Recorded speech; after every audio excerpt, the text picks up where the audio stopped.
Hi, I'm Chris. For vacation this year, I thought I should see some more of our province of British Columbia at 10 kilometers an hour, and this is what I saw. So I'm here at this viewpoint. Today's the day I go between Grand Forks and Christina Lake and then beyond. And this is where the river cuts through a little canyon here. This trestle bridge I'm crossing over. There's the bike. And this is the other side looking down the canyon. It's quite an impressive work from the water doing that. But I just stopped and talked with a couple from Calgary and asked them about the trail condition, and they said it's okay. And I gave them the details on what they got to look forward to today. They're going to Greenwood. I'm going to Farron. It's kind of the height of land before you go down to Castlegar. So it's been raining all morning, and it's supposed to rain all day and quite heavily tonight. So I'm sort of looking forward to finding a dry spot and pitching the tent somewhere tonight, because it's a long stretch between Christina Lake and Castlegar. I think it's 88 kilometers, so there's no way I'm doing that in one day, especially since half of it's uphill. And that'll be the first half. So I probably won't film very much today, but I thought this would be a good spot to talk to the camera for a second, and we'll catch you later.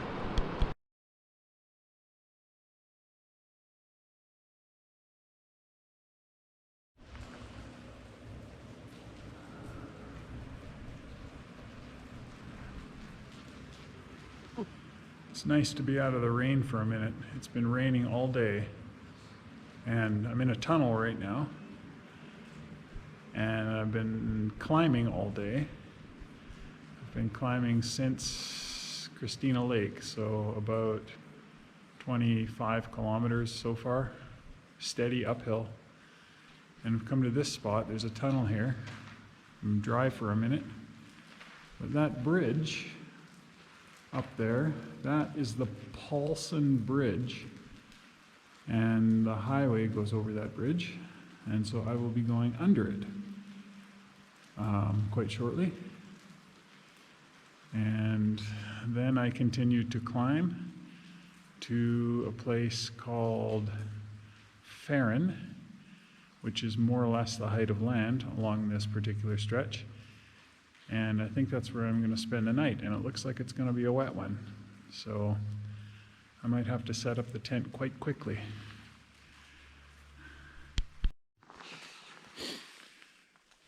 Morning, it's Saturday. I've come about 11 or 12 kilometers from where I camped last night at Farron. I didn't get any footage of that because it was pouring rain the whole night. But excitingly, I'm about to go into the Bulldog Tunnel. This is the longest tunnel on the Columbia and Western Railway, and it starts right here. It is 907 meters long, so almost a kilometer. They do recommend that you have a headlight, and I do on the bike. So I'm about to go into this and see what comes out on the other side. Hopefully me alive.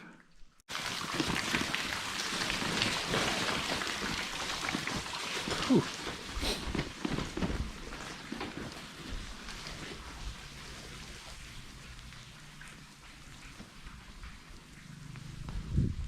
Even with the light on my bike, that was still a long dark tunnel. Oh, here comes a motorcyclist up this trail. Maybe he'll be a friend of the two people that I just met on the other side of the tunnel.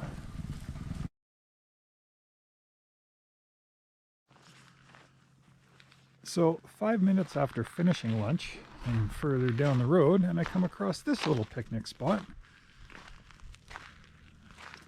which is a little memorial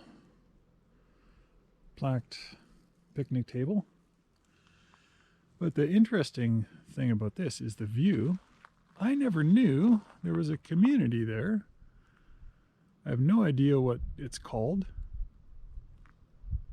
but there's a whole cluster of homes there, and then it's stretched out on the hillside way over there and up and way down there. I have no idea what it's called, what people do here. I didn't know this place existed. I'll have to check my maps quite carefully because this is a revelation to me. Just a little community just in isolation out here on Lower Arrow Lake.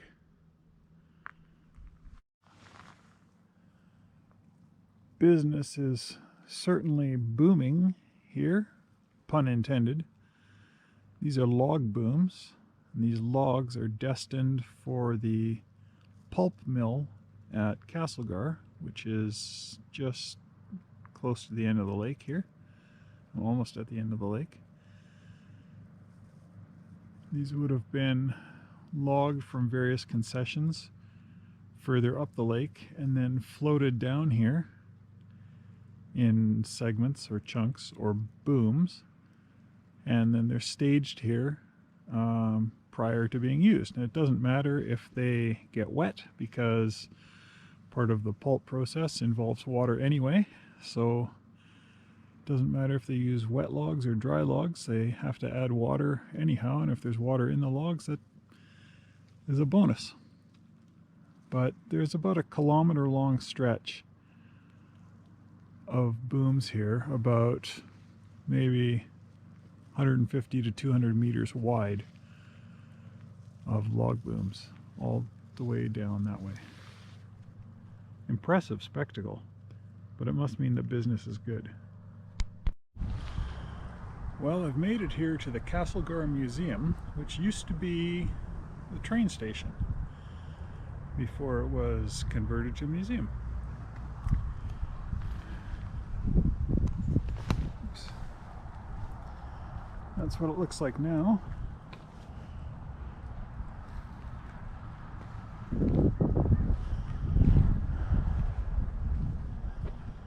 And it's next to the railroad tracks, as is appropriate for a train station. And there's a train staged right there, and another one over there. Impressive building, still standing. Museum, City of Castlegar. And another thing that Castlegar has, besides this lovely museum, is a sculpture walk. So this is one of the sculptures on the sculpture walk.